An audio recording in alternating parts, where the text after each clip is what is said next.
Peterson, Here. Chapman. Here. All right, we have a quorum. Do you guys want to stand and pray and salute with me? Lord, we come to you and we just thank you. We thank you for the city of Mangum. We thank you for all of the employees.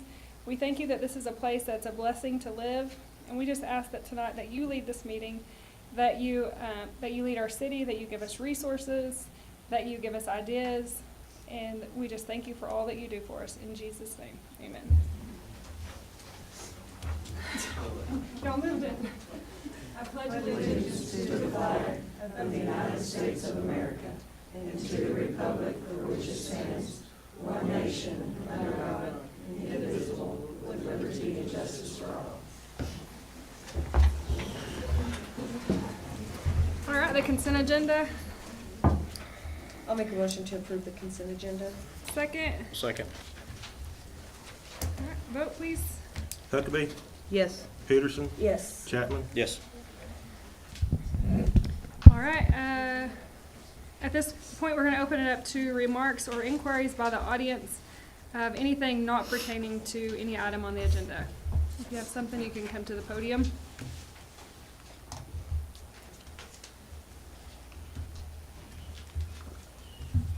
Okay. We'll move on to the reports. Let's start with the financial report for December. Irma? Okay, so for the month of December, we made $49,347 in sales tax, so it's down by 6.8%. Use tax is $11,964, we're up 17.2%. Beverage tax is $7,996, so we're down by 6%. And the franchise fees are down 65%, it's $1,252, but I believe because we got a payment that was late, and we have it on the next month. That's why that's down, because nothing has changed for that. Our fines are $2,423, so that's up by 25% from last month. And so our revenue for the month of December is $211,778. And our expenses were $220,497, so we went over budget a little bit for the month of December. And our water revenue is $53,330, so we're down by 16%. Nobody's using these right here. If you guys need to take these chairs right here and pull them out, you can. Electric revenue is $160,571, so we're down by 15%. Of course, that is the time of the year where we don't use very much electric because of the air conditioning, so that's expected. Overall, in our MUA side, we made $332,000, and then our expenses were $359,000. So we also were over. I believe that is the purchase of the truck. So it's still a rollover. We're a month behind. Right. So cash on hand, we have $578,000 in the bank, and that does not include any of our CDs.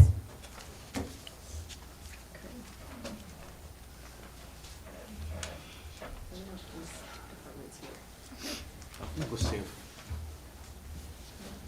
We can go to the next Okay. one. We'll go ahead and move on to the fire report for December by the acting fire chief. Chris? How's everybody this evening? Good, how are you? Alright, so for the month of January,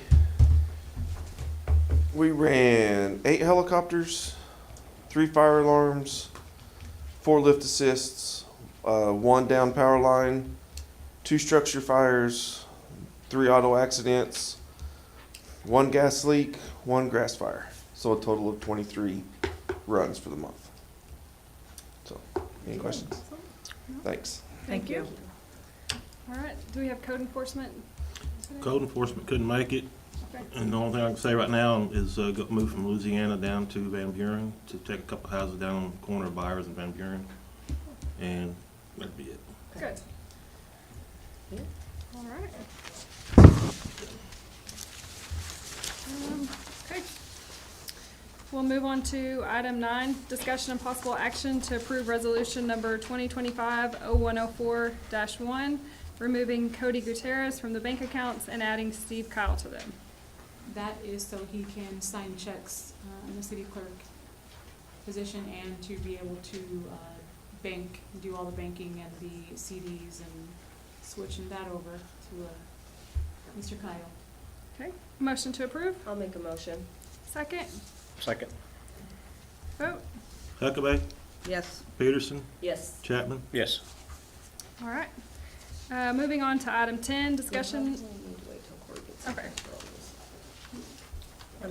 What did he go get? He went to go see if the police chief, if they were in their office and lost track of time or what, for Okay. their report. Can we go ahead and skip to item 11 and come back to that when he gets back?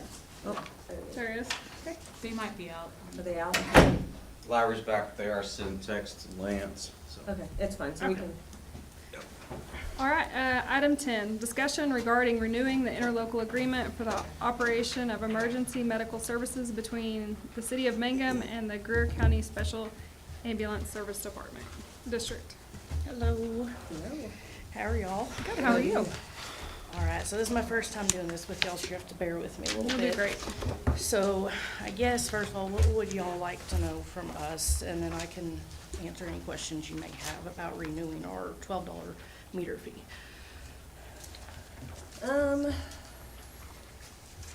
I'll be real honest, I have a lot of questions, some of them I have now, some of them may come up more later, but, so I've printed out the whole last year of financial statements that you guys sent. Yes, ma'am.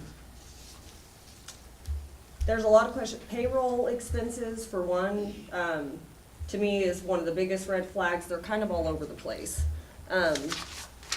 You know, for instance, like 1 month, we've got it, you guys paid out, we'll say for the month of May, payroll expenses were $70,611.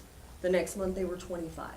So, the payroll expenses are gonna be based on, we actually have our truck that's housed there 24/7 Right. for the 911 response. And then we have a backup truck that we use for on-call. So Correct. that is dependent on the amount of transfers that we take. So it's gonna vary every month. If I take 20 transports, I have to account for the hours for each of the medics. And it's typically like an 8-hour turnaround time for each transfer. So that's gonna, and I do think that there was some, on the payroll issue, we were adjusting taxes for each of the payrolls. I'm playing catch-up. When I first came on, we had a transition period where our financial person wasn't there, and so we've actually been going back and making sure everything's caught up the way it needs to be. Everything is good now. There may have been some differences there due to that. So the other thing is we did implement the on-call, which did change our payroll quite a bit because that's a form of revenue for us, so we can stay open. I'd have to look at that. I'll just in make particular? one comment too. Back in the late 80s and early 90s when I was on the ambulance board, it fluctuated a lot too. It all depended on how many calls you had and how many transfers you had and what, usually a lot of times what time of year it was. You know, and then it would fluctuate month to month. Anyway, I was just gonna make that comment. And I mean, I get the fluctuation, overtime, things like that. I know you guys have 6 full-time and then We- 6 that you guys use as needed for transports or whatever that Yeah, are and- part-time employees. So, and it'll depend on, as far as overtime, I try really hard to watch that, but in EMS, it's a little hard just because of the nature of our business. So if I wanna make sure we're providing an ambulance to take a transfer, I've gotta pay 2 medics. And it costs us right around $400 just to send them on 1 transfer. So, depending on where we're going to, that's not including cost of mileage. Sometimes we're going to Oklahoma City, sometimes we go to Tulsa. It depends on what the need of the patient is, so those do fluctuate due to those reasons. And that, I mean, the fluctuation to a certain extent does make sense to me. To these magnitude, it doesn't. And I will tell you, I've been trying to put a lot of research together. I've reached out to a lot of agencies. I haven't seen discrepancies quite that large from month to month. And then the profit and loss statements that you guys have given us, with the exception of 2 months, have See, been, you use the term discrepancy. You mean just the difference between? The large, yeah, to me, it's a discrepancy when you have almost a $40,000 from one month to the next in payroll. So we also have had issues with our trucks, so I've had a couple months where we couldn't take any transfers whatsoever. And so that affected what our payroll was, so I cut back on on-calls to save money because we couldn't run a truck anyways. And so there was, I mean, that can account for that. I can go back and look at that and give you more specific details. Do you have down there how many transfers they have to turn down in your report? I don't know if she gave me There one are of how some many months- transfers yeah, that they there is turned some- down. That I Yeah, did, there's some months that they have to turn away, it's because of our Oh, it's right here. vehicles. yeah. They have to turn away quite a few. I did not provide The that one I to you, seen but was it's- like 57 Um, turned Well, down. this is just canceled calls that they So, sent on yeah, that I can report. answer That's that just question. canceled. Prior to us getting, so we wound up getting an ambulance at auction, and we were able to start utilizing that for transfers. Prior to that, we were probably turning down 30 to 35 transfers a month. And now we're starting to be able to take them again because we now have a functional ambulance. All of our ambulances are at least 10 years old. CAS and NFPA standards say that we should be trying to do new trucks every 8 years, but we don't have the funding for that. So we do preventative maintenance, we do things to keep them up and running, but we have had a couple months where we just only had the one ambulance and until we got that new one. So that was quite a big decrease with payroll because we just weren't taking the calls. And I can get more information with those particular months if you want to provide them to me and give you a better detail of that if I need to. That's fine. And then just breaking down, so basically, that's what I was, so as far as the loss, every month but 2 out of all of last year, we were in the negative, some of them very significant, in the amounts as well, which is also concerning.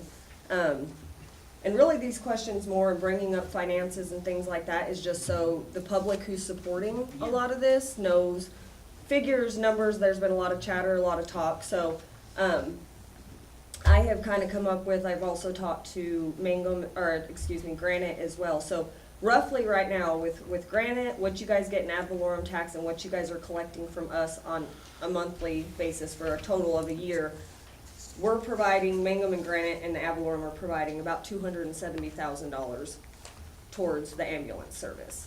I've also kind of gone through your budget and things like that. I just feel like seeing this in the negative the way it is, the payroll doesn't really seem to jive in my eyes, and then this amount of money providing, I feel like there's just more questions that need to be asked. I don't know if it's because you guys have had such a high turnover rate, if it's finances aren't being done correctly, if the billing's not being done correctly. Okay, I so, can tell you it's all being done correctly now, okay? Was it done correctly 2 years ago? I mean, I wasn't there, I don't know. Right, But but I can tell you that what you are saying, it all has to do with the amount of money that's coming in our ambulance services and stuff. And the bottom line is the whole meeting, $12 a month. Do you want your ambulance service or not? So that's where I think there's also a misconception that I also want to clear up. So the idea is not if we don't renew the contract with the Greer County Ambulance Service, that there will not be an ambulance service here. Not So- exactly, Dixie, but it will mean that it probably will in the short future. Well, no, what it means is we are going to execute every aspect of it, and we are reaching out to all agencies and anybody and everybody who provides or can provide service, and we are going to look over all the finances with what we currently have going on and what they can provide, and we're going to see what the differences are. Okay. So we've now had this contract since '22. Also, in your guys' contract, it was put last year, we changed it to make sure that finances were provided. So we've been getting these statements right here. But the financial agreement that we agreed upon is that we would get full finances, all ins and all outs, every 90 days, and we have not received a single report. is that how it's worded in the contract? It is. Because I believe they agreed to us turning in our profit and loss. So if you can show me in there where it says Yeah, that. I can. I It's was in the gonna say- 2024 extension It's- agreement. And I do wanna add And we that, can send that to you, but we do have that. because that was being sent to our old clerk's email, and we just got into that email, so our board members just got this information So- on Friday. Mm-hmm. And that was, but you all per- in one. Okay, but lump y'all sum. provided us with that information to be sent there, and I was never told that it Well, she needed to be just sent left. somewhere else. Yeah, she just, So- the email is the same. Yeah. The email did not change, it's there. The board members didn't get it until Friday, because Okay. I Well, broke that's- into the email. and That's then not on our, forwarded it. our No, fault I'm not because saying it's we your fault, I'm provided not it. saying that at all, I'm Yeah. just saying they got this information late. Okay, it was my understanding that we provide the profit and loss. I will look in the agreement and see where that's said, but I think if you're gonna put full financial disclosure, then I need it specifically stated what you require of us. Because there's a whole host of things with that, and I wanna make sure I get y'all the right information. So, I'll look over that. And that's one thing good about her, is she will give you whatever you need. I mean, I don't mi- and I'm- she knows, she I'm not knows how trying to run it. hide anything, I wanna be transparent with y'all. It's my first year here doing this, it's all Correct. new to me. I walked into a lot of things that I had to fix. And so I have been working really hard to do that. I think in the past, we've just had, we've had individuals that have been coming in trying to help out as they can, and they're not from here. And I am not from here, but I do live here, so I have an investment in Mangum. And I just wanna make sure things are being done right. So if I need to look into that, I'm going to, not if, I will, and we'll see what we need to do there. And you guys just talk to me and I'll provide you with whatever I need to. I don't mind doing that at all. I know last year, when we talked about this, there was talk about a membership agreement with the people of the county. So I actually have to reach out and talk to a lawyer. I've got a few, just because I want to make sure we do everything right. I think right now in the county, what the problem is with like the meter fee is some people are under different water districts.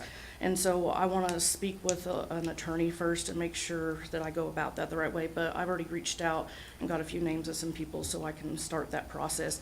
And there are citizens that have come to us that are wanting to do it. So That's good. I am working on that. It's just not done yet because I'm trying to get the correct information so it's done right.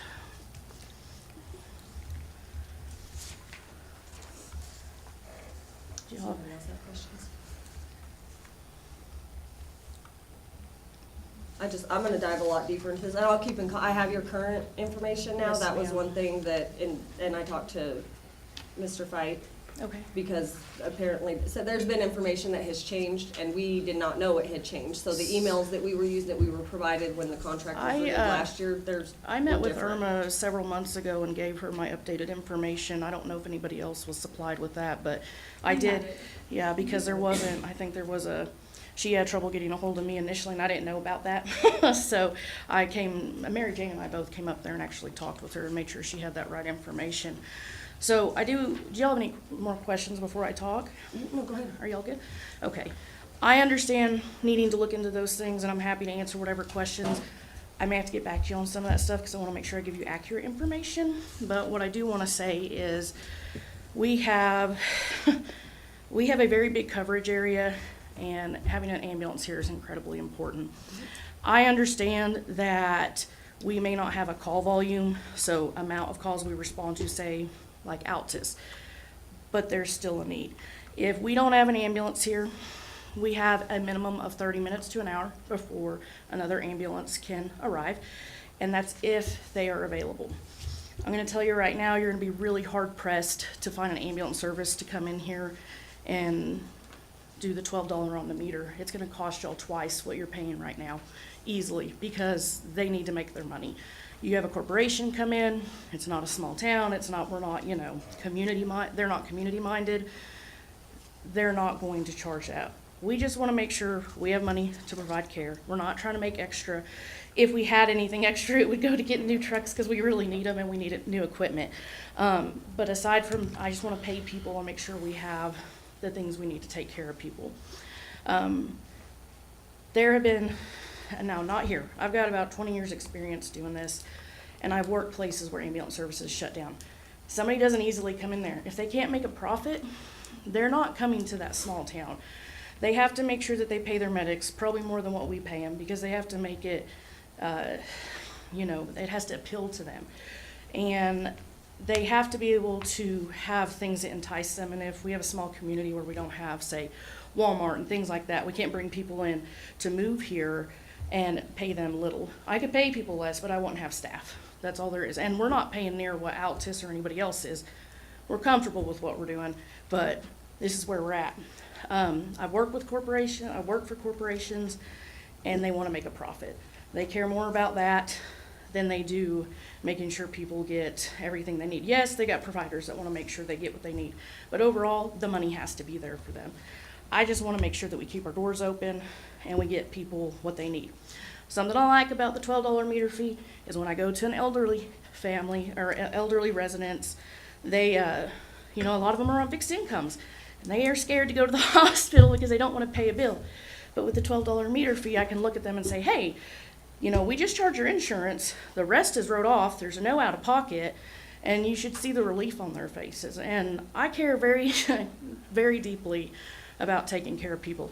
I'm a medic before I am an administrator. Yes, I have to do all this, but not a lot of people last in this job as long as I do. It's a very stressful job. It's not for everyone, and that's all right. But most people after 5 to 7 years quit in EMS. I've been doing it for 2 decades, and I'm telling you, I care about what I'm doing. I just want to get people care. So we started doing this EMR class, which I'm pretty excited about because we have pretty much everybody from every agency in the county, a representative that's there. So that way we're providing, you know, more care. We work together better. Also, in a few months, once we get this class done, I'm going to teach an EMT class, and I'm going to open that up to the public so we have them involved. I've had my instructor for the last 15 years, and so what I like to do is I try to teach things for free so I can provide more care to the communities that we're in. And I enjoy that. It's something I like to do, and it's really nice when you got people that are homegrown. And that's my goal, is to bring more local in. So things I've done in the past, and this past year I've kind of had to learn the ins and outs, and I've been working on things and relationships. But this next year, my goal is really to be doing a whole lot more in the community, which we've started to do quite a bit.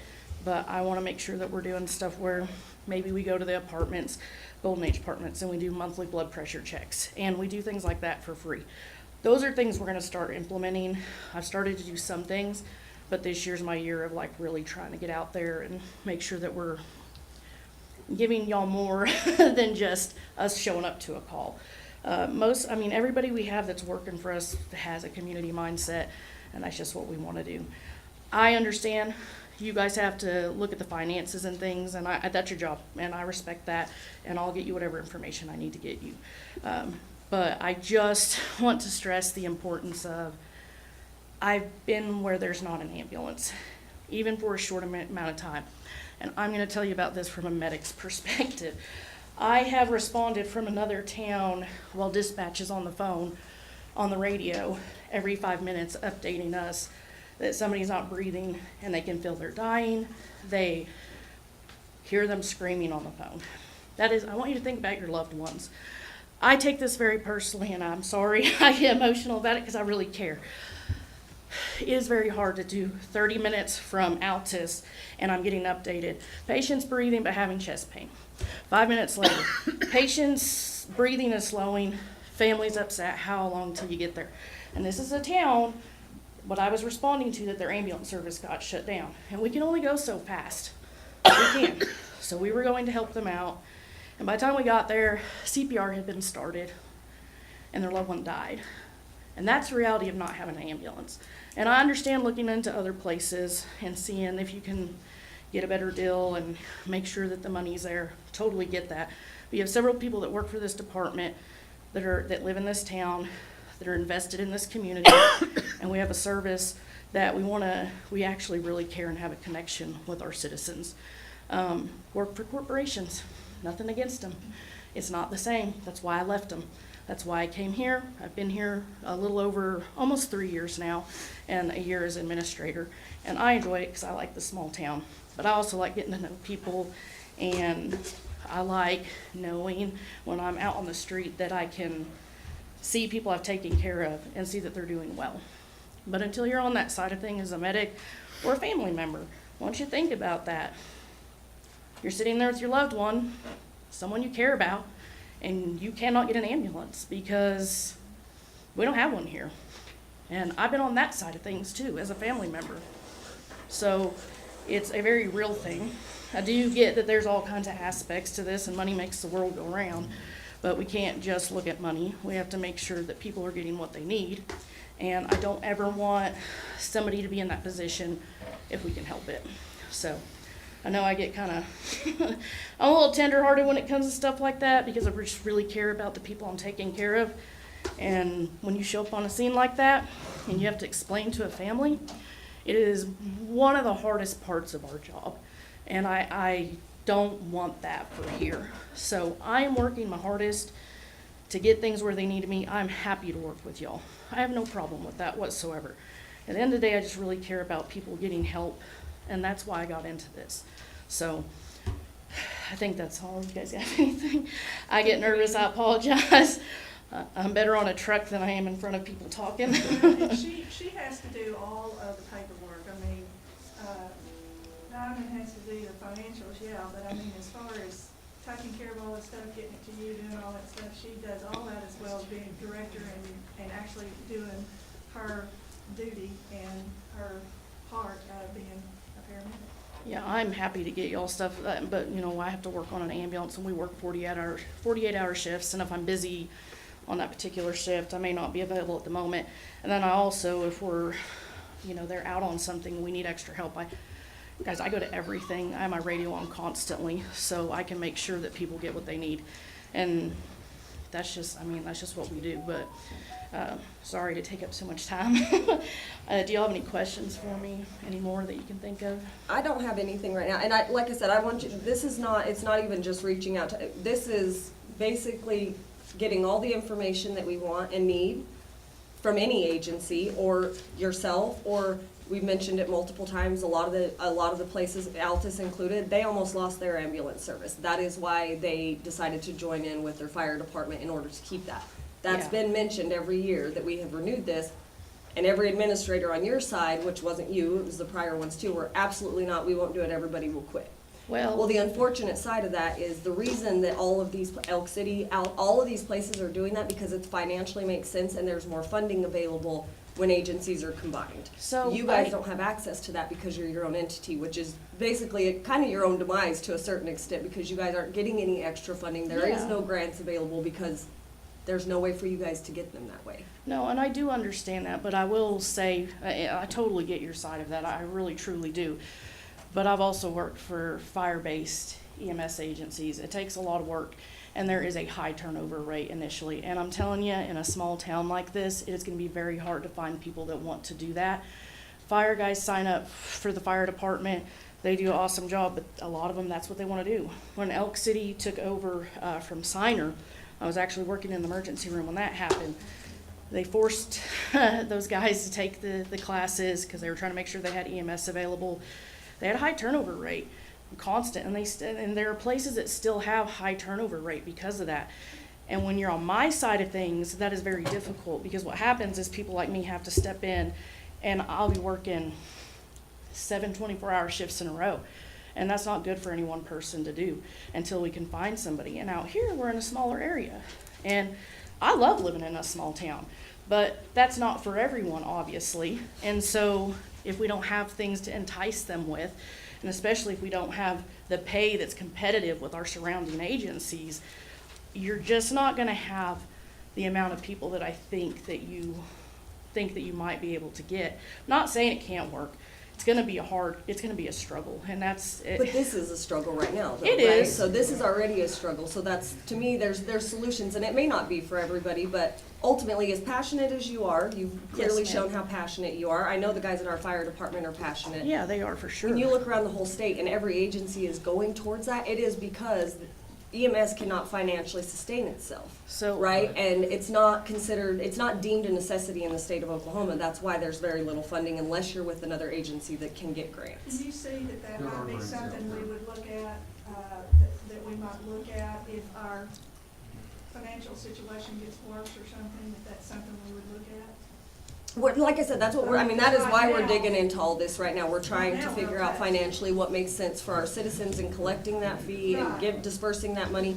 I'm not saying that everybody's against it. There's people that are for it and there's people that are against it. We need to make sure they know both aspects of it, the funding going in, the funding going out, and making sure that, I mean, that's why we're voted in, right? Is to make sure we're trying to do the best that we can on behalf of our citizens. Now being in this agreement for a couple of years, still not really seeing exactly I'm not seeing exactly what I would like to see. Like I said, I will get with you, we can go over Yeah, some we different can stuff, definitely but do that that. is why, overall, in general, we need to make sure that we're reaching out and that we're doing our homework as well, No, I and understand making that. sure that we're doing the best thing for the city. So I think the thing you're gonna find, and yes, there are things that need to be worked on, and I promise you I've been working on things. I walked into things that needed to be addressed, and I've been taking care of them, and like I said, I'm happy to meet with y'all. But I think you're gonna find, this is just not a Greer County problem. Oh, no, EMS in general, it's that's what I'm saying. nationwide. It is. Mhm. And I wanna do whatever I can to make sure, my main thing is I just wanna make sure we have an ambulance service here. And I wanna make sure that people are getting quality care. And I know with our service, we provide that. I've worked for corporations where you got people that get on there and they pay them really well. For lack of better words, they're lazy. I'm sorry, I'm just a blunt person. That I have seen it time and time again, and that's why I didn't stay, because I didn't care. The quality compared to having people that are invested in the community is so different. And I want to make sure that every person in this room gets what they're supposed to. And I know I can ensure that because I'm making sure my medics are up to date on their training. We constantly train, we're constantly doing things to make sure we're doing better. And I get it, you have to look into the finances, but I also understand, I also want you to understand that it has to be more than just money. We have to make sure people are getting quality, competent care, because that means the difference between life and death in some cases. Correct. And I've seen it too many times. I'm an educator, so I'm very passionate about that. Not taking away from anything you're saying. I do agree there's struggle, and I understand your side of things for sure. But that's basically what I wanted to say. Was there anything any of our board wanted to say? Let's, since this is a community matter, can we open this up to some comments? So what we'll do is we want to keep this really peaceful. If you Yes, ma'am. have something that you want to say, we'll let you guys sit down for a moment. Yes, ma'am. We're not going to open it up just to group discussion, but if you want to come stand up here at the podium and speak for 60 to 90 seconds, we can't answer questions, I don't think.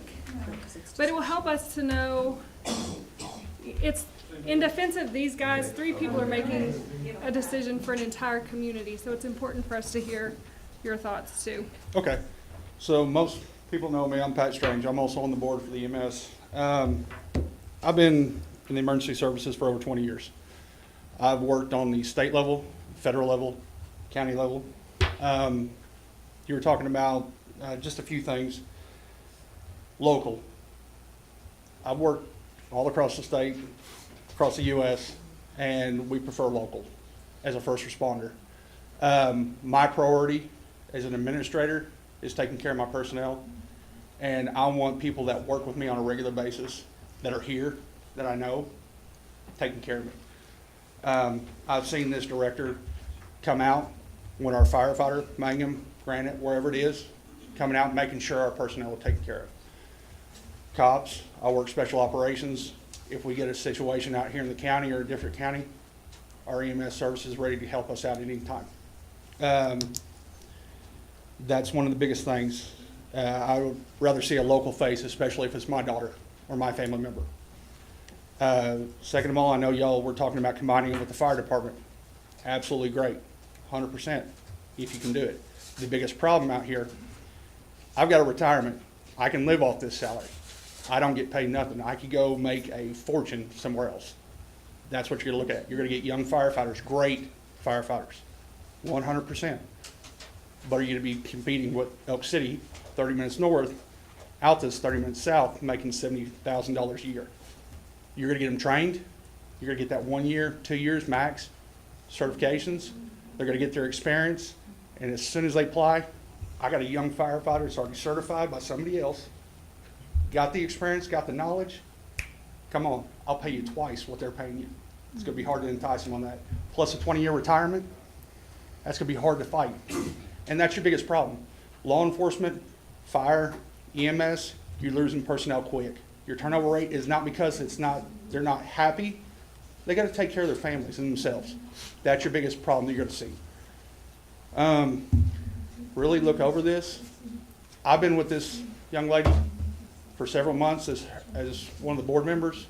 She's done a great job. She's fixing a lot of problems. She's working on the Medicaid, Medicare, making sure we get money. Emergency services is not a money-making deal. We're here to take care of the people because as we take an oath of our jobs.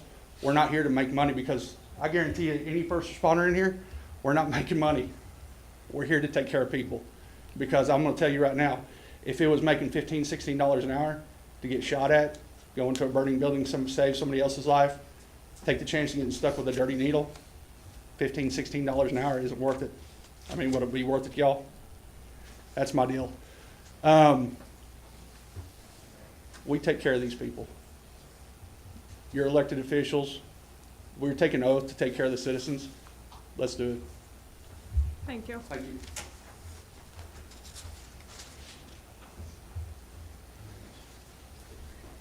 Hello. I was in EMS for 21 years. I ran the one over in Altus right before it shut down. Go over there, don't ask the politicians, but ask the workers how well they like it. They have a big turnover there now and everything else. There are grants out for EMS. There's a no-shirt grant they give out every year and stuff. It just got to be applied for. She can't make no money as long as one of her trucks are dead, because 911 calls don't pay nothing. Insurance pays what they want to, and you can't say nothing about it. They'll come back 2 years later and say, oh, we overpaid, now we want that money back. So you need to keep it here and not bring in somebody else, because that's not gonna work either. I can give you 100 names of towns that done that, and then after that first year was up, they raised the rate to where they couldn't afford it. So. That service was going, if that service that comes in takes over, and we've already lost our service, and they're like, you know, we're not making money, we're gone. At that point, it's gonna cost a small fortune to get them back. Yeah. So it costs about $125,000 a year just to stock one ambulance with one basic and one EMT. That's it. So, and I'll tell you, when they told me Andy got it, administrative, I was like, well, that won't last long. But she's done really great. She worked for me over at Altus. She worked here when Don Sparks was here. And she's doing a really good job. She just needs a little more time to get it out to where the other two administrators, and I know both of them, and they was worthless, but she's got to Let's get keep their it butts up positive. out of the fire. So, all right.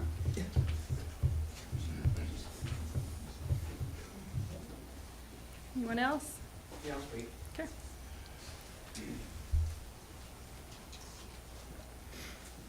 So my name's Landon Brooks. Everybody here knows me. I served on the board for about 9 years. You got a great board. These guys are very included in the community. They're driven. They're smart.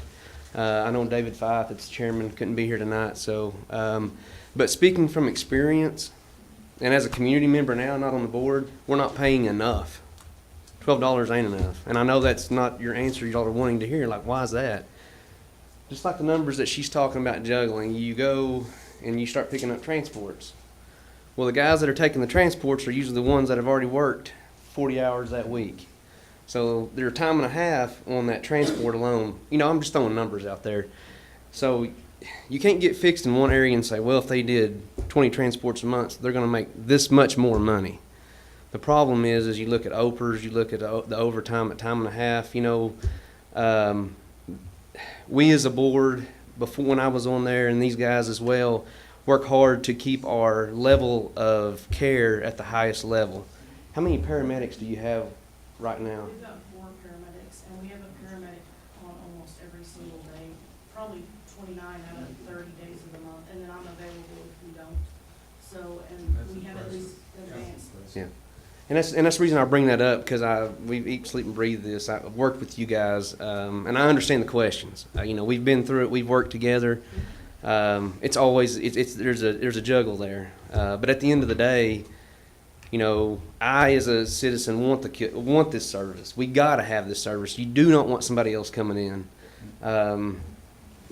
These guys, some of these guys are getting trained to be EMRs to help. The problem is, like you hear Don Sparks' name, he did a great job for so many years of running this service. The problem is we have no volunteer help. It's all pay.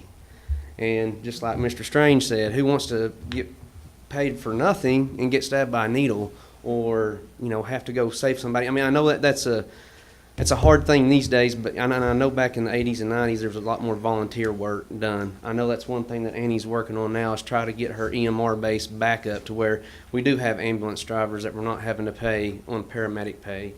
But at the same time, we got to remember that we're also paying for a high level of care. That is also something, I know if you research rural EMS, they're all dying, they're all falling apart. And the same thing, our level of care for a paramedic compared to a basic is astronomical. The other thing is to step up as a basic onto an advanced. It's pretty in depth to go for that. And then help me if I'm speaking out of turn. I mean, everybody plays an important role, but with a higher level, like as a paramedic, we can do the basic things that you can do in an emergency room as a physician. We can innovate, we can provide paralytics that can take someone's airway so we can save them and breathe for them. Like we have over 30 medications at any given time.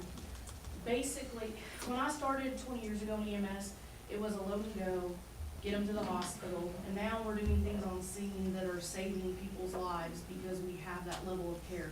And I'm going to say this, rural EMS does not have paramedics on every single day, and I think anybody that has ever worked in EMS will tell you that. That is something I've strived to do because I want to make sure people are getting that. But the differences are huge. It costs more for it because of supply, and you have to pay for your higher certification, but you have to think, is that worth it for somebody you care about? I mean, it's the difference between somebody living and dying. I mean, that's just the truth of the matter, so. So there's a couple of points I wanted to bring up because I just know from past experience, we really got to look at this as a whole as a community. The $12, I always looked at it as an insurance policy as a whole. You might not pick me up for the next, I hope, 20, 30 years, but I'm going to pay my $12. I'd pay more if that's what needed to be done because it's such an importance. I know you're talking about numbers, and Mr. Stevens brought up a good point about the $125,000 for one ambulance for a basic, correct? Those are for two basics.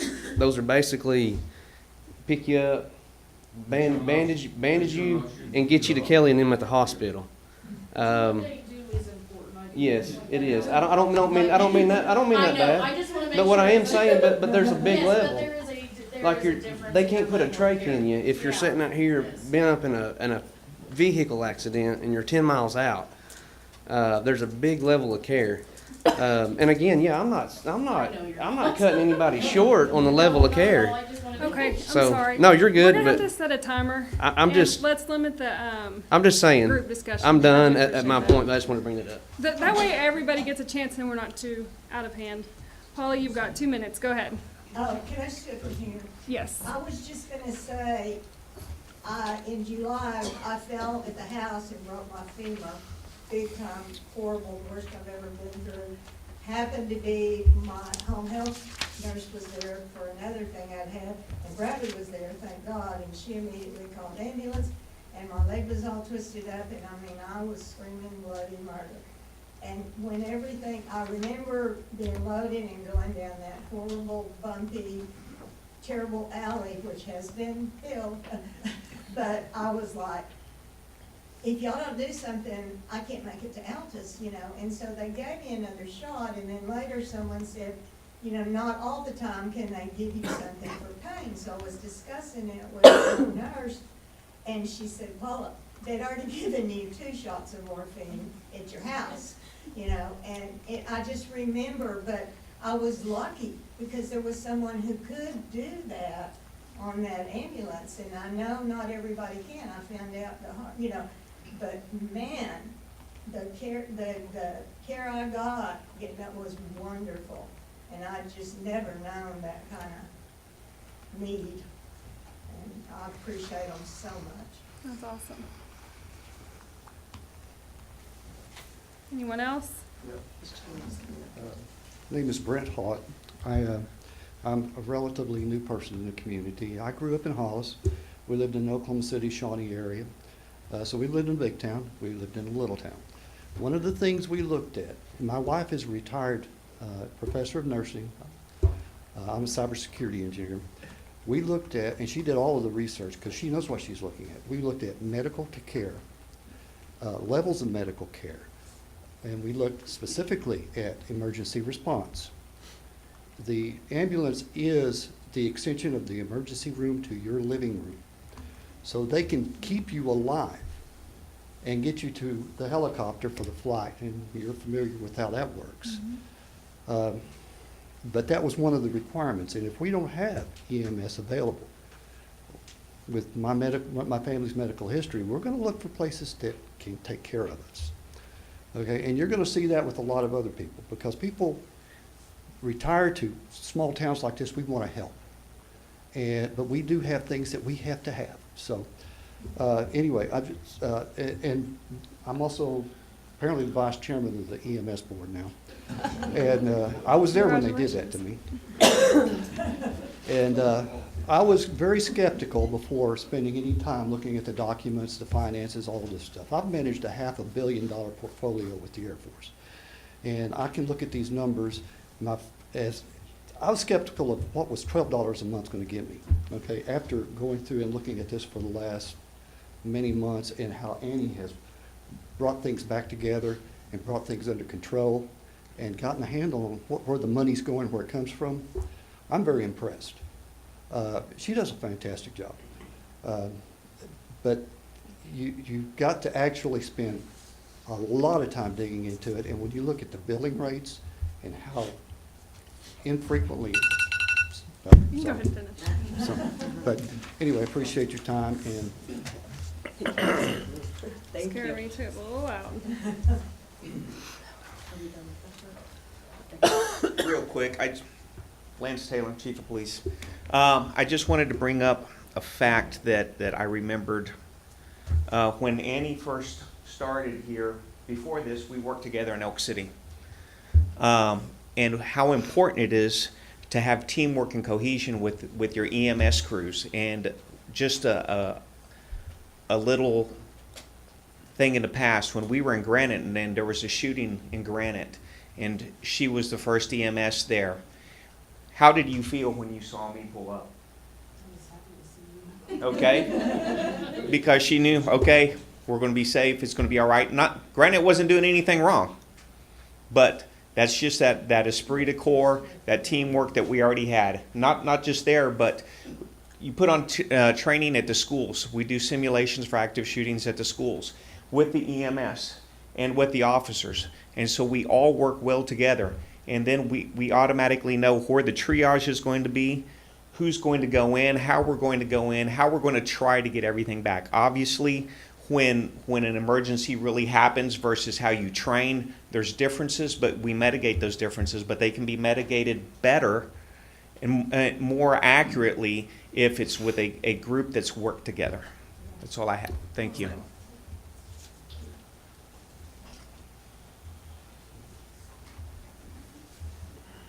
Hi, I'm Stephanie Fogerson, just a citizen. I don't think there's a question of if our emergency response team is good at what they do, if they are needed, if they're helpful. I think we all can agree on that. I think the issue is obviously numbers.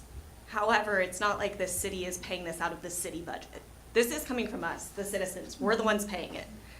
I don't know how the intricacies work, but if I were in charge, I'd put it to a vote of the citizens. I know that you guys are obviously elected here to represent the citizens, but I think it's a good turnout.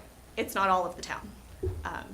I, as a citizen, agree that we're not paying enough for this. So we've had public hearings every year. We've renewed No, this yes. contract, and we've put it out. We've noted it in the paper, and the ones that Absolutely. show up are always the same people. But that doesn't mean that we don't have citizens. So there's, like I said, there's Yes. plenty of citizens that want it, but there's also plenty that are not for it. Absolutely. So we have to take both of those into account. Yes, no, I And absolutely that's why understand that. we, you know, And we're reviewing. that's why what- I'm kind of saying that, like, again, I don't know the intricacies, but if there's a way to get it on a ballot, get the people to vote for it, because obviously I know there's conflicts, people can't be here.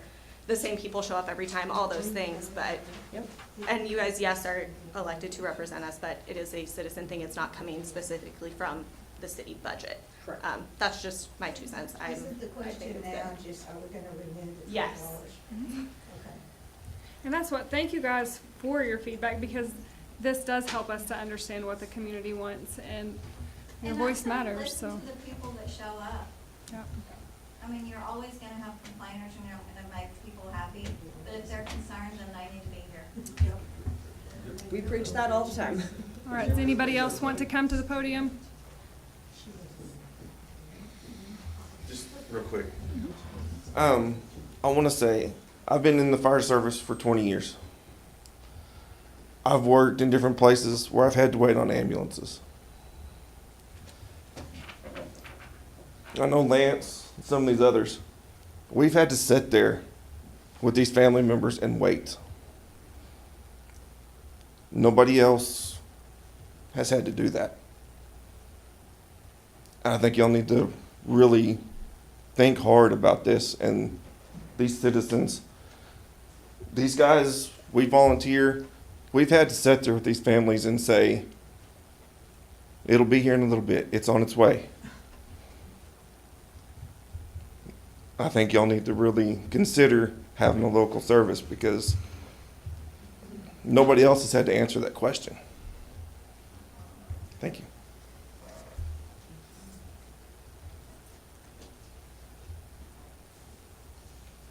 Anyone else? Thank you, guys. And Stephanie, I think you said it best. We're not questioning Annie's job, or care. We thank you for all that you're doing and have done, for sure.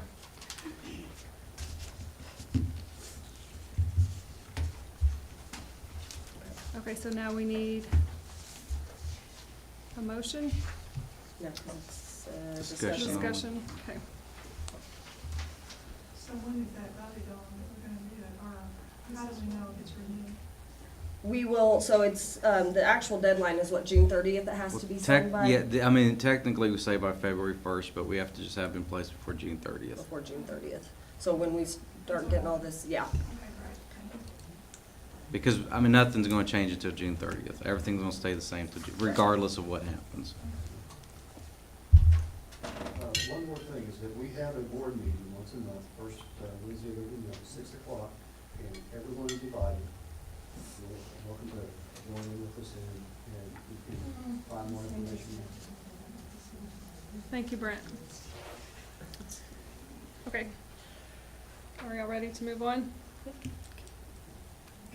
All right, thank you, Annie, for all of your information. Yes, thank you. All right, item 11, discussion and, Before we go there, Lance is here for the police Oh, report okay, now. yes, let's go back to that. I apologize for my tardiness. I have no excuse. You got 2 detentions. And I forgot my readers, so I need to magnify this. You want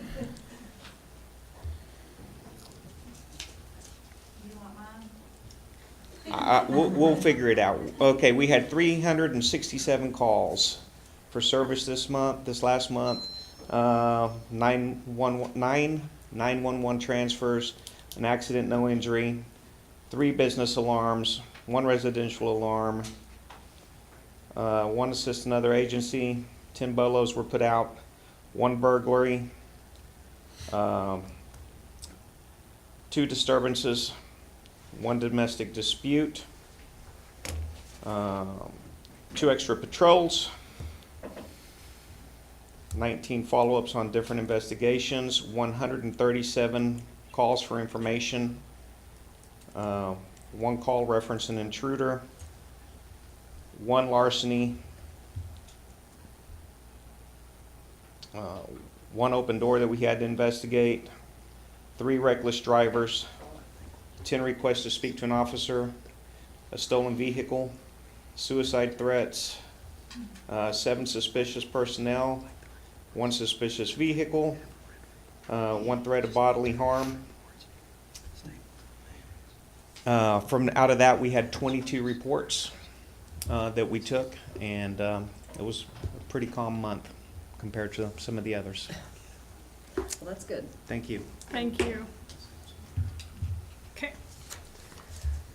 Now we'll move on to item 11, discussion and possible action to accept the $50,000 from Philadelphia Indemnity Insurance Company for repair of the Mangum Regional Medical Center. So Kelly and, William Cox is supposed to be here? Or Mr. Martinez. You're good. You're good.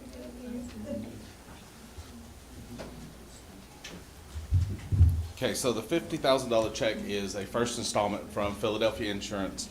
We have filed a claim on behalf of the hospital to replace the roof. As some of y'all may know, there's lots of leaks, a lot of damage happening within the side of the facility. One of the ORs, even if we were doing surgery, is non-functioning at this time due to water damage and possible electrical damage in there currently. Our x-ray room now have wall damage also from all the leaks that are occurring. We hired Mr. Cox here. He's the public adjuster to work with the insurance company to try to get the claim bought, because we have filed previously and were denied by Philadelphia Insurance. So we figured it is better to have a expert in the field to argue with the insurance company. And he was able to get the claim bought by Philadelphia Insurance from a storm back in March of 2024. So this is the first installment that they're gonna give, but since the policy is under the city of Mangum, the check has to come to the city of Mangum and be purchased or be deposited through y'all.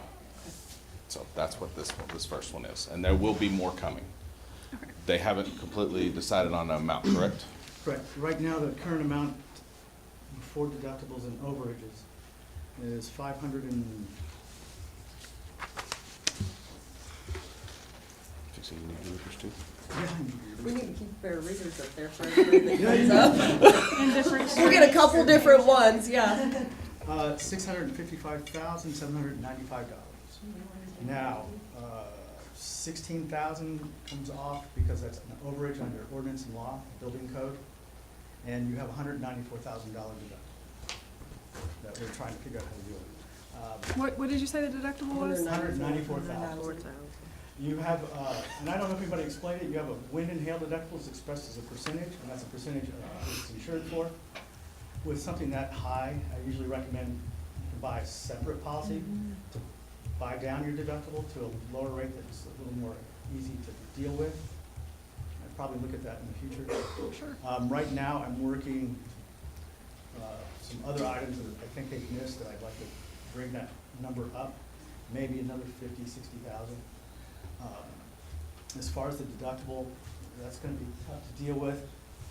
The main problem being, the last time the roof was replaced, there was no insulation at all on that roof. At that time, code required an R25, it now requires R30, so instead of just putting a little bit on top and applying that to code, you have to apply it all to code. That leaves us not so many options moving forward. So anything else that's attributable to building code, ordinance and law, there's no money left in the policy for that. So we have to be very careful to make sure we don't end up going back to that portion of the policy. Any questions? Irma, how does that work between us and the hospital as far as who's responsible for the deductible? Well, at the hospital meeting, we talked at it, and we've been going back and forth since 2018. And I believe that we took responsibility for half back then. And it's kind of just stayed back in 2018. Gotcha. So we talked about it at their hospital meeting, and then I received the email the next day from Mr. Cox, and Mr. Kendall's been working with them also. Which also that percentage on insurance for the wind and hail deductibles, our lovely insurance man's not here, but that changed this year. So it used to be a set amount, like you could pick your deductible, well, they went to a percentage of what you're insured for. So like even on my house, for instance, used to my deductible was $1,000 for wind and hail. Well, now it's a percentage. So now my deductible is $5,000 to put a roof on my house. So that changed recently. It was anywhere between a 3 to 8% increase, if I'm not mistaken, is what Mickey told me. So, and then when you have their insurance for such a large amount, that's where those deductibles are gonna Commercial kill you. policies will give you some options to deal with these type of things, I mean, they're across the board, as she said. But in the future, if you'd like to, I can sit down and kind of explain some of those options that are on the table. Thank you. Okay, so now all we need though is an action to approve the To accept $50,000. $50,000. Accept it. I'll make a motion to approve. second? I'll second. Vote. Huckabee, Yes. Peterson, Yes. Chapman, Abstain. Do I need to vote? Yes. Well, she won't have to vote Okay. because it's a majority of the quorum. and- Okay. Which Good is deal. 2 to, yeah. Should be good.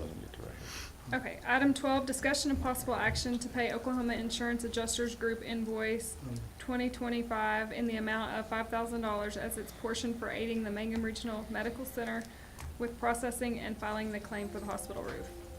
Okay, so I'm gonna, this is my fault, because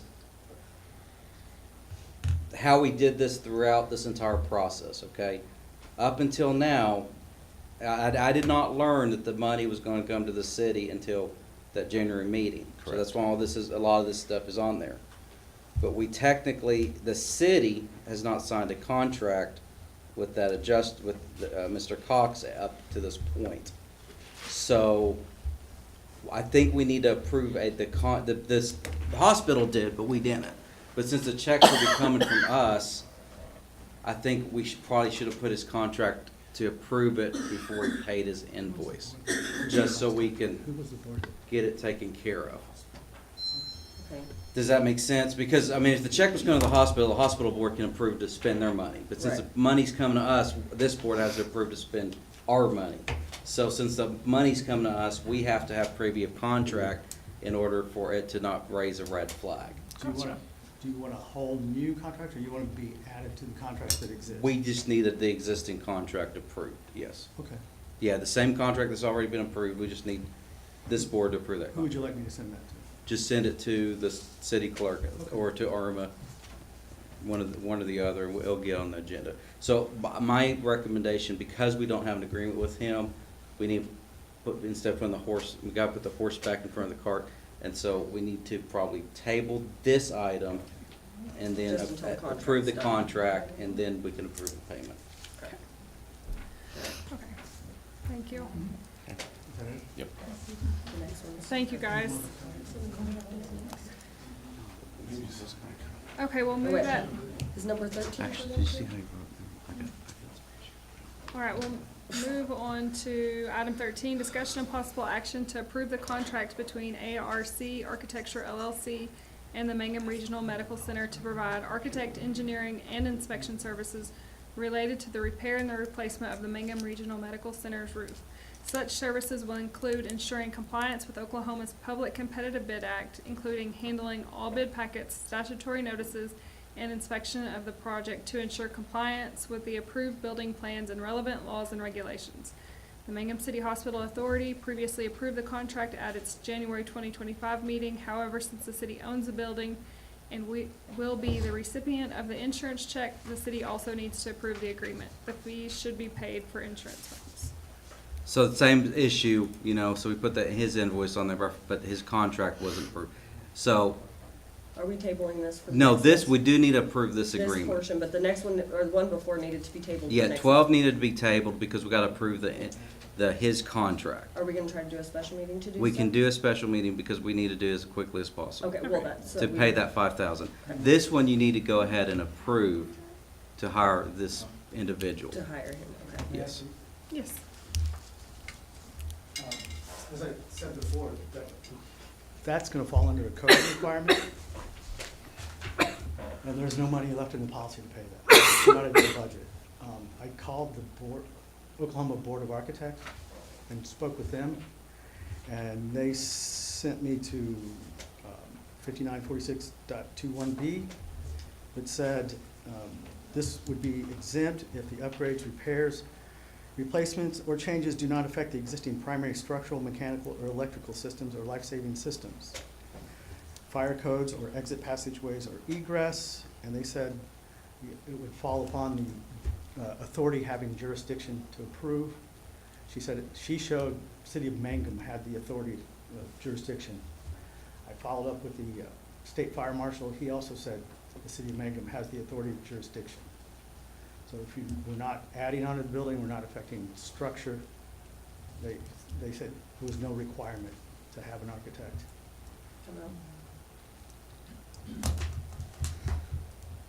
I think you need an architect because we did delegate that authority to that. There's a third-party company that the city of Mangum actually hired, and that is correct citation of the law. However, I was told, I mean, here's my issue with this project, is this project has been going on for 7 years, easily 7 years. The city of Mangum has voted numerous times to put money towards this project, which has never been spent.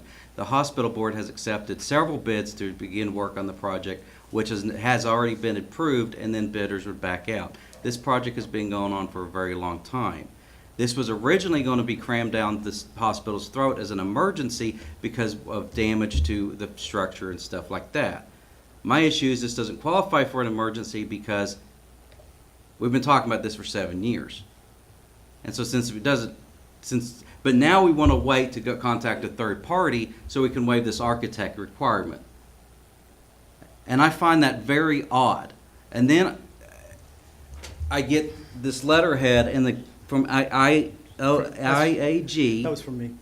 With Trademark Exteriors Yeah, we worked on very top hard. of it. We worked very hard. I understand that. Taken care of. But the fact is we're talking about a $500,000 budget, $500,000 project to put a new roof, which we all agree needs to be done, that we need to do as quickly as possible. And we want to just go with the first roofing company that says it's going to be $500,000. I think as you as a board need to do your due diligence, ensure that we're getting the best competitive price for this. And as far as the architect goes concerned, that ensures compliance with all the rules, regulations, and ensures that it's been done properly. And if it's not, we have a whole lot more pockets that we can reach into. Is that why we ended up with the insulation situation in the That's first place? that's probably why it happened that way. That was back when Kevin Owens was still running the hospital, so it didn't go through the proper processes and procedures, because even though it was a government building, he paid out of his own pocket for it, and I was before I was the attorney here. Because if I was attorney here, I would have made them follow the same process and procedures, and we wouldn't be here having this conversation. So we have the one bid of almost $500,000. We don't even have a bid. It's not a bid. You have an That's just what the insurance. insurance is you have- adjusting it for. You have an insurance offer on the table. You spend it or you don't. If you don't spend it all, they don't just send you a check for the remaining balance. Right. So you need to make sure you use the money as wisely as you can to get the best roof you can. And we were really working hard within the constraints we had and taking some haircuts along the way to make sure we got this done for what we had. Because some of the people that came out from Trademark are actually from this area, from Elk City and out in this area. And they felt like they kind of had a duty to help get this hospital back up to what it should be. So I understand you want to send it out for bid. Just remember, you've got some, I would read through the statutes. I think you've got some options to choose the best you can, to get the best job you can, because when I look at what's done before, that's what's leading to this problem now. And that's why we're having. But that's what you're saying, right, is we're trying to avoid that in the future as well, But so it doesn't happen more than once. On a re-roof, which is there's no structural change. The only thing that has to occur is make sure it drains correctly. And that's done by the manufacturer who makes the insulation that goes on the roof, because they design it and they cut it and it fits into place to have the correct drainage. Other than that, it's just a re-roof. And I understand that it's just a re-roof, but here's my issue, okay? If the city of Mangum says, if we contact a third-party entity and say, we want to be exempt from this requirement, and they sign something that says we're exempt from this requirement, and then something goes wrong with that roof again, where does that leave the city? Because if we hire a third-party architect to go in there to approve the plans, to handle the bids, handle the inspections, make sure it's done correctly, and then it gets screwed up, guess who we can go after? We can go after the architect, and we'll have the 1-year warranty to fix all these problems and stuff like that. I just don't think the city of Mangum needs to wave a magic wand and say, we don't need an architect, and then because it'll be too late when we find out if we did need one. Well, and I will say, Okie Safety they're very quick, Yeah. they're very easy to work with, they're very reasonably priced to do so. I mean, we've worked with them several times because the fire marshal, as you guys all know, you can't get the fire marshal. They're then spread across the state for all the new inspections and stuff that are required, so, I mean, I don't see a problem getting Okie Safety to just oversee. No, and I just finished a project in Atlanta. It was Well, it's not just overseeing, it's also doing the bids, and Okie Right. Safety doesn't do that. Okie Safety will just say, we're exempt from the architect Right. requirement. But then you're still gonna have to get somebody to still do all the bids and all that other stuff. So that's what I'm saying, it's not just, because the statute is architect or engineer, and then there's requirements for architect. And the competitive bidding act, it talks about engineer. The engineer they had on this project was from Missouri, okay? So I would just feel better personally is if we had an independent entity that we have control over, so that we can control the workflow to make sure that there's plenty of liability insurance to cover everything. What does Be- that cost us? It's a percentage of the total project. 6% of the. 7%. 7% of the 600,000, It'd be about $28,000.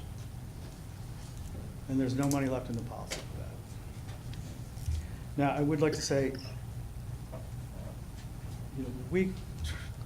Trademark came out to take a look at this and was told, we need another coating on the roof. They went out and they could have very easily just done the coating, taken the money. They looked at it and said, this is not going to help you. We're not going to do this for you. And if you want somebody to do it, you're going to have to call somebody else. But now, if you want a new roof, we think we can get your insurance company to pay for it because there's storm damage up there. But we need to bring somebody in to make sure that we document the damage, gather it correctly, and present it correctly to the carrier, or you're going to end up like you were last time when they just come out, they look, and they deny. And that's what we did. We spent 5 months, multiple trips, meteorologists, engineers, laboratory testing, just to put the package together to send it in, to make sure we had the best presentation of damages for the carrier. And it worked. But in the time we presented till they accepted coverage, it was less than 3 months, which is a very quick turnaround time for a commercial claim. And we So- do appreciate you doing that. Oh, I'm glad I could help. And I just wanted to say, I don't see a lot of contractors that put that kind of effort and put people first, not just take the money and do whatever they want. So, if there's any questions regarding the insurance claim or the policy, feel free to reach out. I'm glad to help, and Yeah. there'll be more money coming. Well, thank you for what you have done so far. Thank you.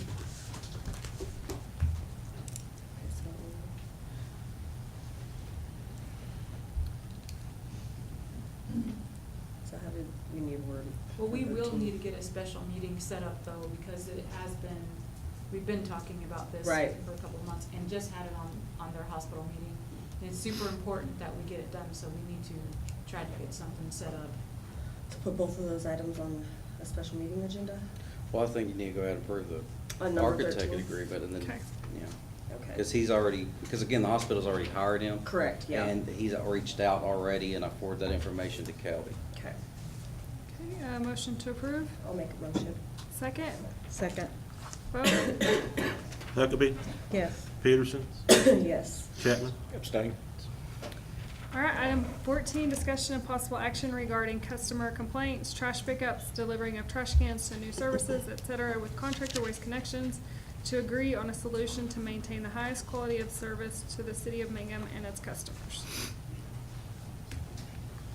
Well, I invited Waste Connections here tonight due to the calls that we have been getting lately. I feel like the last 6 months have been really bad. Yes. I've worked with Chris Pete for a very, very long time, and I think I met you at the conference, and I said, when I have to go past Chris, it breaks my heart, because we've been friends for a very long time. I'm very close with him, and we're going on 9 years, I think, but it's gotten to the point where we don't know what to do anymore with these phone calls. We get blamed, the city manager gets blamed that trashes are not picked up. I mean, calls I get all day long about, why didn't anybody get my trash, why did we not do this? So I said to Brittany by email, we have to figure something out.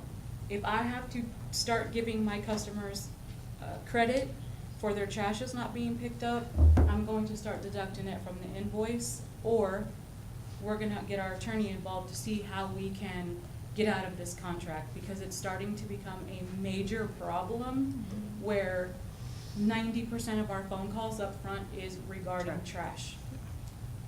And so I invited them here, and I spoke with her at the conference, and I said, we've got to get something figured out. And I told her then, it bothered me personally that I had to go that route, because I am very close with Chris, so we have to get a solution figured out today. And so I'll let them speak, because I know that they did have some problems with their staff, so. I'm Brittany. First off, I want to apologize. I know it has been a really rough couple months. We felt it. Chris has felt it more than anybody. We've been short-staffed. We're still short-staffed. We're down 3 drivers right now. We are just having the hardest time keeping people, and it's not because we have a lack of pay or insurance. We're offering a competitive pay, competitive insurance. We just are having a really hard time filling those roles. It's a hard job, and we'll get somebody in and trained, and after they're trained, they'll quit. I think Chris is probably trained to have a dozen people that have lasted maybe a week. And then on top of that, we had 3 trucks go down in one day. So it's just been one thing after the other. We've had a couple employees that have had to retire due to medical issues. So I'm not sitting up here making an excuse for any of that. I apologize. That is the reason for it. I did talk to Deanna over Christmas when we came in here, and some of the things that are getting dropped are some of the work orders, new deliveries, replacements, anything of that nature. And all of that used to go to Chris. And before we had all these issues, Chris could handle it, not a problem. Now Chris is running a route for 3 people, and he's one person. There's been multiple nights he's in a truck until midnight. Last week he was in a truck till midnight. I can't even tell you how many times. So he's trying his best. It's not his fault, I promise. But with the work orders going to him, they're falling to the bottom of his priority, because in his mind, his priority is getting the trash off the street, which we're even still struggling doing that. You know, you're running until midnight, you're gonna make a mistake. So we've rerouted that to where the work orders are coming to our office. So there's also an email chain. It holds us accountable. We can't say, we didn't receive that.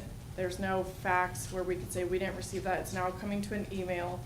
And then we're keeping a log of those work orders, and we send the log every 2 weeks.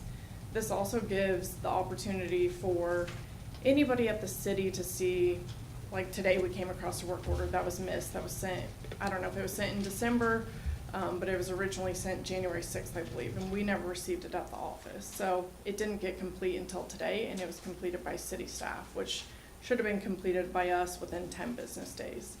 But by sending this log, it gives Deanna, Irma, whoever has their eyes on this log, a chance to say, you know, hey, we sent a log on January 6th, or work order, sorry, and I don't see it on your log. Is it missing? Did you not receive it? You know, and then it holds us accountable as well, and gives the city a chance to kind of double check that we are receiving those work orders in a timely manner. I think since that process, things have improved. My communication with Deanna has been great. Last week we had a really rough week, and she sent me several misses, and we got to them within the 24 hours. So again, I apologize. It's just been a really rough couple months. Well, I think too, it's hard for the people to, because the rate increases you guys have rolled out the last 2 years have been pretty astronomical. I mean, it's literally the highest trash rate, I think. And I know it's a problem.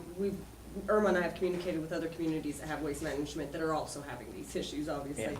But just with such a rate increase and us paying so much for these trash cans to not have trash picked up, and then also the pressure that it puts on our people up front to have to call you guys and go, why is this work order not done? Why did we not get a pickup? So I think I mean, and I hate that for your staff, but it's just unfortunate, because we take the blame. Our city takes the blame for it. Our staff takes the blame for it, and they're paying these astronomical prices. And it's like, well, we don't have a place to dump our trash. So that we either need to figure out either a rate decrease until it can be fixed, or y'all's situation can be fixed, or yeah, Corey will have to take a look at the contract. And speaking about the rates and credits, we don't ever want you paying for a customer's trash service.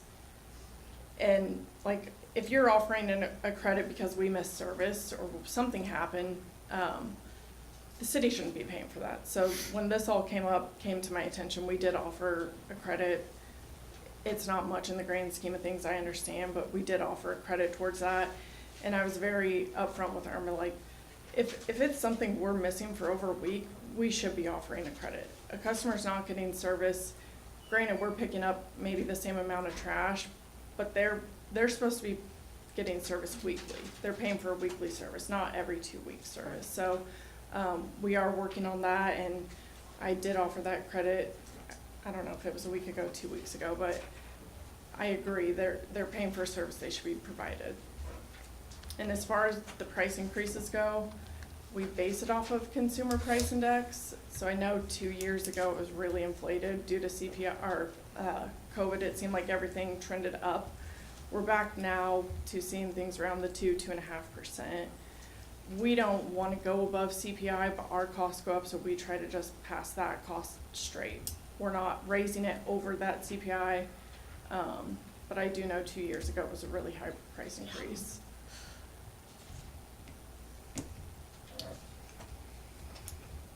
I did tell Deanna the last few days and some last week, and I also told Steve and Chris, if our guys have to go out there and deliver trash cans after a certain time, we will start letting them know, because our guys shouldn't be doing it. If we have a third party, our guys shouldn't be out there delivering trash cans.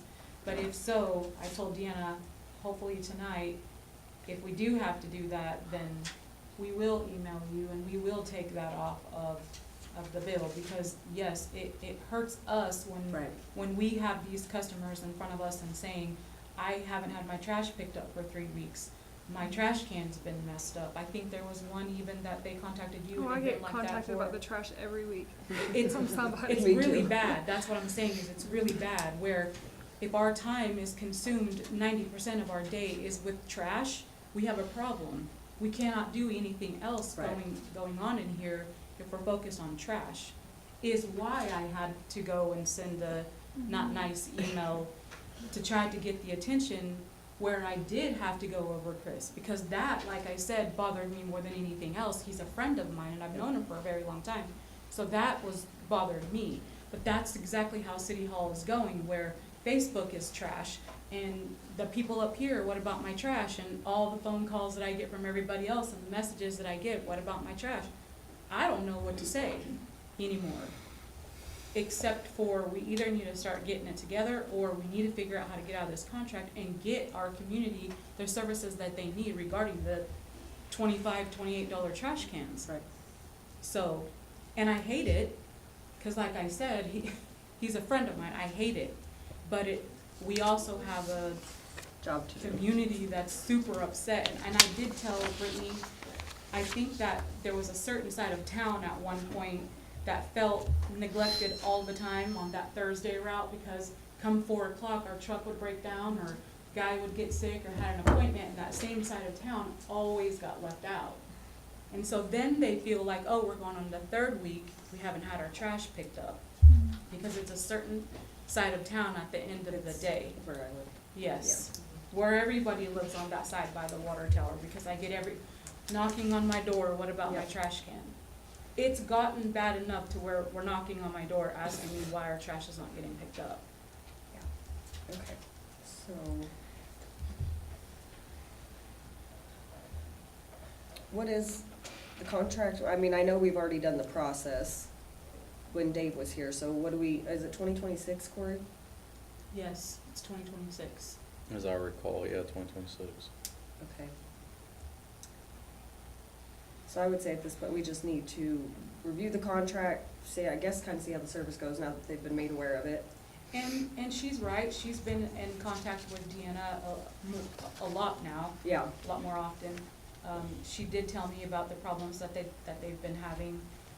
It's just out of my hands at this point, because like I said, even the guys are going out there and delivering trash cans. We're trying to figure out where we have extra trash cans at, or if somebody moved out of an address, We tried to go get it there and deliver it because these people are like, hey, it's 3 weeks and you said we would have it in, 10 days. Until I get fully staffed, I'm using Lawton's container delivery guy. He will be here weekly, so that will be getting taken care of. He's actually here today. I will say though, in their defense, back when Dave did talk about, getting rid of the contract in 2026, I said, I've never had a problem with them. He always communicates with me by cell phone. I can text him at night and he's always taking care of things. I can text him and say, hey, this address has had a missed pickup at 9 o'clock at night, and he'll get it the next day. Tyrone, same thing. Tyrone does commercial, but if we say, hey, this address needs to be picked up, you guys failed to get it on Tuesday, he will go. So, I will say that for them, but I'm just getting, bombarded with all of those. I said at that same conference that I was at, 75% of my day at those 3 days was talking about trash. And I got in trouble in my class because I was texting back about trash. So, but Deanna did say today that she has been in contact with Brittany, and they've been going back and forth with their work orders. So I just said in the last 6 months it has gotten really bad. Well, so that's also the hard part. We have a lot of third-party agencies, things that we do to outsource. Ultimately, people don't realize either that the city, just because we have those third parties, people don't realize that they don't belong to us. So when they get mad at us, I actually had a list of 3 people that were gonna be here about trash. Yes. And I was like, it's third party, we can contact them, we can put in the request to have your trash and stuff, but it's not always as it seems. So when people are upset, we take the heat for it, but there's no way for them to contact you guys either, so. There actually is, and I have mentioned that to Deanna, and I know it, as a consumer of any product, it's always frustrating when you call somewhere and they say, well, hey, why don't you call this number, let me transfer you. But if it doesn't affect their bill, if they're not increasing service, decreasing service, send those calls to us. We're the reason you're getting those calls, so we should be the ones getting yelled at. Send those calls to our office, and we're happy to communicate how that conversation goes, or an escalated call, because it really is our fault that you're getting that call or that text or that door knocking, so by all means, those should be coming our way, as long as it doesn't affect a customer's bill, because if it affects the bill, we want the work order to come from Deanna, because ultimately our bill would then, so we don't want to make a decision on a bill without the city approving it, essentially, but those calls should be coming to us, because you shouldn't be getting those calls. And I know, like I said, not everybody's gonna call us still, because it's easy to call somebody it's easier to text Irma, but we're here for those calls. Not Chris, because Chris is in the truck and he doesn't need it, but our city is there to take those calls. Our office, sorry. Well, I applaud you for coming to the meeting and taking the heat and complete ownership of it. So thank you, and thank you for the measures that you've taken to correct things. And I hopefully just it will be enough. ask that you give us time to fix it. I promise you, he's been working his butt off trying to fix it. We've been trying to fix it, and the communication with Deanna has been great. And I think if we're not aware of it, we can't fix it. I wasn't aware of it until Irma sent the email, unfortunately. So I do, I give you my word, we're working on it, and we will do everything we can to get the trash off. That's what we're contracted to do. But don't ever feel like you're sending too many emails, too many calls. If we don't know about it, we can't fix it. Awesome. Irma, is there action or anything that you would like at this point? Just for us to, or give them a little bit more time to try to see what we're gonna do. I say take no action and let them try to fix it, and we can monitor. We'll know, because as nice as it is that you want people to call you, like you said, they won't. It's not convenient, so that's fine. But we'll know if there's anything, and we can bring it to their attention at the time that I say no action. Because if we table it, we gotta set a date to it, and we don't really have a date to set until we know when it's not working out. So, but I appreciate you guys coming here. That's Yeah, for sure. gets it out there, that way people know that it's trying to be taken care of, so. And thank you for what you're doing on the back side of things to correct it and the extra work. Thank you. Okay, we'll table item 14 and move on to no action, there you go, not table, sorry. Item 15, discussion and possible action regarding the corporate commission and the environmental specialist cost for soil samples needed near the old Caffey property and the underground lines needed to be removed. Okay, this is we had a little visit from the Corporation Commission on the property that we took down over the old Caffey building and the tanks. Right now, Corporation Commission told me I needed to get a environmental specialist, and I got one, and she came in. And right now, we're looking at, for the site closure report, $500. She needs to take 16 soil samples, which is $100 a piece. 12 hours for a certified AST remover for us to, we're gonna take the lines out from the pumps to where the tanks are at. We gotta have a certified person there to watch, make sure we do it right. That's gonna cost $105 an hour. And the 12 hours is an estimate, hoping we get it done before that, but that's just an estimate. And then we gotta pay for his mileage, which is $1.80 for 350 miles round trip from Oklahoma City. So we're looking at about $3,900 right now to get this project, I'm not gonna say complete, because the Corporation Commission is probably gonna hit us with a fine. And, but this is getting out pretty cheap right here, as far as getting that cleaned up. There is a soil sample problem. When they do the soil samples, they're going to find contaminated soil there. That's just all there is to it. But we have kept our tank, I don't know what you call it, what do you call it? I don't remember where they pay for the tanks. Their fees that they. Yeah, whatever the fees they charge, anyway, it puts us eligible, it's kind of like an insurance. It puts us eligible for the indemnity fund, which will pay for everything to haul the whole soil off, bring new soil in. All we gotta do is pay the deductible, which is $1,000. Okay. They did inform us that it would have been a lot more. Oh, yeah. Either way, even cleaning it up at the beginning, it would have been a lot more. So they've worked really close with Steve, and he's gotten it down to not such a good number, but a better number than they first told us. All right, so we really just need to Approve. approve this. I'll make a motion to approve. Second, Second. vote, Huckabee, Yes. Peterson, Yes. Chapman. Yes. all right, at this time, we'll open it up to remarks or inquiries by the governing body members, city manager, city attorney, or city employees.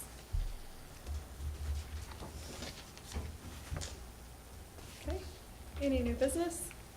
Oh, man. A motion to adjourn, I'll make a motion. second and vote. Second. Vote. Huckabee, Yes. Peterson, Yes. Chapman. Yes. Adjourned. All right, moving on to the MUA. Let's call this meeting to order with a roll call, please. Huckabee, Here. Manasco, Yes. Peterson, Here. Chapman. Here.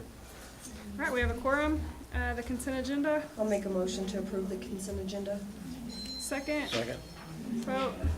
Huckabee, Yes. Manasco, Yes. Peterson, Yes. Chapman. Yes. Okay, at this point, we'll open it up to remarks or inquiries by the audience not pertaining to any item on the agenda. Anybody have anything? Okay. Moving on to item 5, discussion and possible action to approve resolution number 2025-010401, removing Cody Gutierrez from the bank accounts and adding Steve Kyle to them. I'll make a motion to approve. Second, Second. vote, Huckabee, Yes. Manasco, yes. Peterson, Yes. Chapman. Yes. Item 6, discussion and possible action to approve the final agreement between the City of Mangum and Myers Engineering for professional services for the power poles relocation and the water line relocation of US 283 Greer County. All fees will be 100% reimbursed by Oklahoma Department of Transportation. That is the project down, where they're widening the. Shoulder. Yeah, Shoulder. by past Mangum Brick. Okay. So we've already gotten the money, we did the reimbursement, forms that we had to send in. This is just us taking it and then allowing us to repay the invoice from Myers Insurance. So 100% paid to us. I'll make a motion to Nothing approve. Second, Second. vote, Huckabee, Yes. Manasco, yes. Peterson, Yes. Chapman. Yes. Item 7, discussion and possible action to approve reimbursement payment via direct deposit made to the city of Mangum by ODOT in the amount of $4,438 for the payment of invoice 224016-1 for $3,094 and invoice number 224031-1 for $1,344 to Myers Engineering for the waterline electric pole relocation on South Highway 283, State Highway 283. I'll make a motion to approve. Second, Second. vote, Huckabee, Yes. Manasco, yes. Peterson, Yes. Chapman. Yes.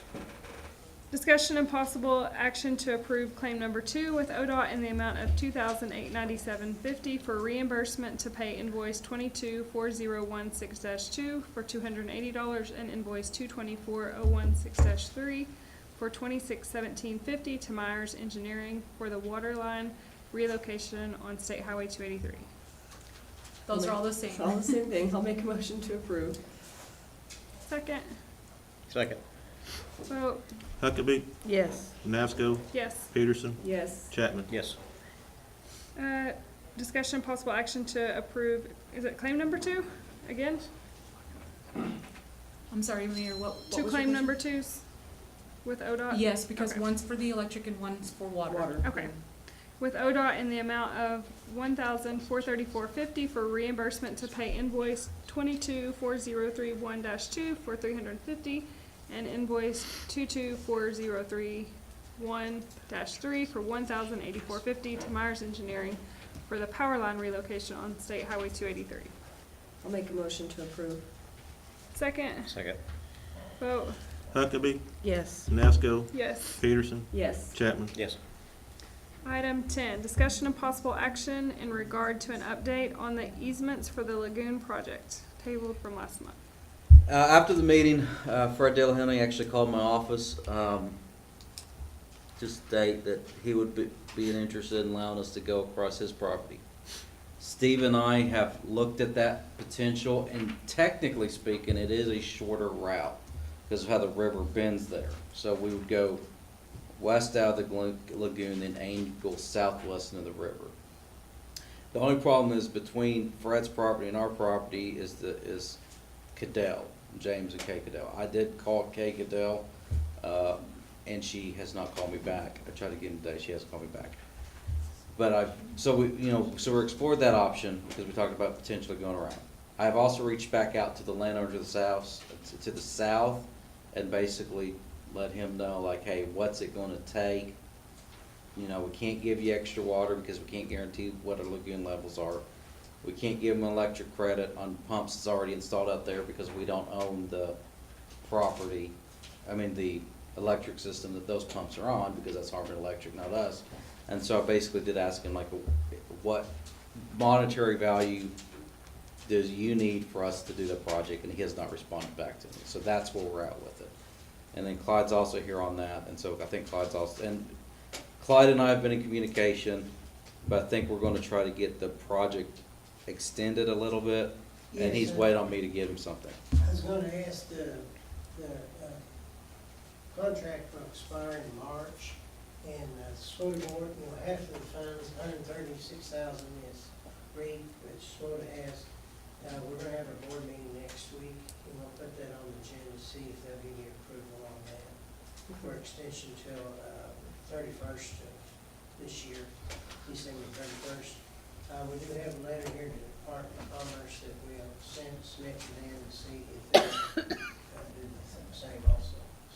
Also, I forgot to mention, this is I also did a complete record search to see that, in fact, the original contract with the people to the south did call for an easement, and so I tried to track that down and why that never got filed. because it mentioned that there would be an easement somewhere in that property, but it was never specifically mentioned, and it's never been filed. But that was, I think it was Glenn Briggs that did that, I think. Which I think he hasn't worked in years. So, yeah. So, now being that the cart was put before the horse from the get-go on this project, or does that mean we're gonna have to hire Myers Engineer to come back and re-engineer to make sure it's going to function correctly if we go through Fred If we Dillon go on the these other plans? way, there would have to be, there would have to be some engineering. But again, that cost could be offset by the less materials, because I can't remember what it was, but I think it's like 2,000 feet. Does that sound right? How many feet to the river? Yeah, I'm trying to. And it would only be like potentially half of that if we went west and southwest. Wow. So how much of Jimmy's property would we have to do, I mean, It's an eighth of an acre, I think, and now an eighth of a quarter. I mean, it's not do that you have much. Jimmy's number? I do. It's just Jimmy doesn't usually answer. Kate usually answers when I call. So, I was gonna say, I can give you Jimmy's number too. yeah, I got his too. I can give him a call. It's just, That is way shorter. Yeah. it's because you go straight west, and then we got the our firing range is, and then there's a fence, and there's a little bit of field. That's Cadell, and then it's Fred's, and then you just go, it's southwest from there, straight into the river, so it is significantly shorter. So why did they want to go straight south? Well, the reason why the project originally went straight south is whenever the original contract was signed, we were doing a discharge to the south and to the east. And then the runoff from the south basically formed a creek or a Gotcha. trench, whatever you want to call it, that kind of goes and turns, it looks like a question mark, an upside down question mark that goes to the river. So the concept was, well, if we've had our water going through there forever and we've used that open trench as a basis for a discharge permit for years, then the city must have had that easement. And also at that point, all we would have had to do essentially is put the pipe in there and bury it because it was already carved out. But we don't have an easement there. That's why it was originally picked there, because we thought we had the ability to do that. Gotcha. Because it's piped part way, correct? It's piped, I think, only to, yes, it's piped only to a certain point, and then that was to finish it. I think it's piped just at the end of our property, though. I don't think it goes across his. It does go across. It did for a little bit there? Yes. I can't remember how far, though. Okay.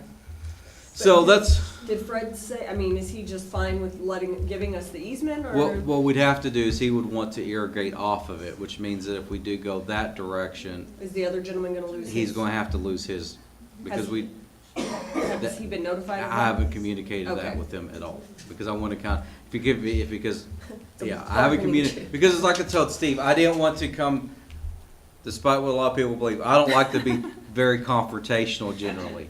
So I try to collaborate and see if, so I didn't want to be like, do this, or we're going this Or direction. else. And also, Gotcha. since we don't have the Cadell piece, that's not 100%. Right. Gotcha. In the, yeah. Okay, so do we need to do anything on this specifically today? Do you need anything, Clyde? If Clyde doesn't need anything, then we don't need. No action. Okay. All right, does anybody else have any other Thank questions? you, Clyde. Thank you, Clyde. Yes, thank you. I told him he just needs to sit on our board as much as we get to see him. For real. Item 11, discussion and possible action regarding customer complaints, trash pickups, delivering of trash cans to new services, et cetera, with contractor Waste Connections to agree on a solution to maintain the highest quality of service to the city of Mangum and its customers. No No action. action. Do any of the staff or board have any remarks? Do we have any new business? Can I get a motion to adjourn? I'll make a motion. Second. Second, vote. Huckabee, Yes. Nasco, Yes. Peterson, Yes. Chapman. Yes. Adjourn. Jack, I got some paper for you. Okay. You have it right there? Yes, ma'am. I guess need everybody's signature. I was gonna say, there's a couple that we all sign, and then there's extras that the others sign.